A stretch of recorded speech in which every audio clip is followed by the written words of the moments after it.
qu'il faut retenir, c'est qu'il y a des problématiques aujourd'hui qui ne peuvent pas être résolues par l'entreprise seule, voilà, comme des problématiques de transition énergétique ou des problématiques sur des produits dont la chaîne de valeur est éclatée ou a beaucoup d'acteurs, et qu'aujourd'hui, de plus en plus, il y a une nécessité de s'ouvrir et de collaborer pour créer de la valeur, et notamment pour la société.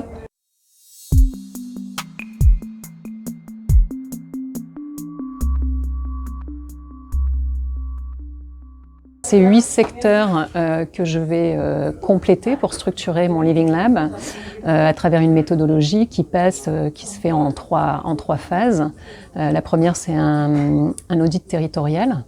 Donc le territoire, il est défini, il peut être défini aussi suite à l'audit, parce qu'on peut le réadapter. C'est là où je vais trouver aussi ma thématique phare. Je vais construire ou repérer l'écosystème cible avec lequel je veux travailler, identifier la structure qui va porter mon projet ou avec qui je vais porter ce projet. Je vais pouvoir commencer aussi à identifier les ressources dont je peux avoir besoin ou celles qui existent. Et puis il y a une deuxième phase après qui est la construction itérative du Living Lab.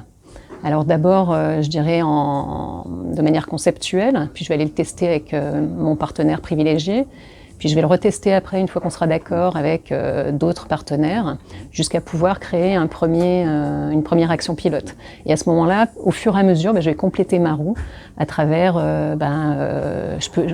tous les éléments de la roue peuvent finalement évoluer, et je vais finir de compléter avec un portefeuille de projets, des ressources et les indicateurs pour piloter mon Living Lab.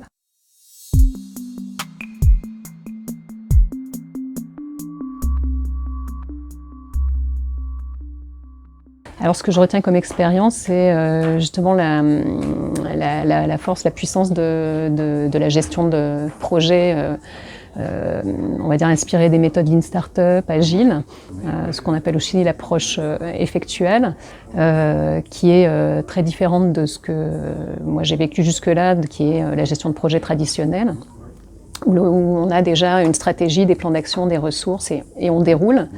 Voilà, c'est extrêmement puissant pour finalement arriver à saisir toutes les opportunités, tout ce qui n'est pas écrit, et partir de ce qui existe autour de nous, et pour aller assez vite, avec l'inconfort par contre qu'on ne sait pas forcément où on va arriver, et que potentiellement on peut tuer des projets aussi parce qu'il n'y a pas les conditions de réussite. Voilà.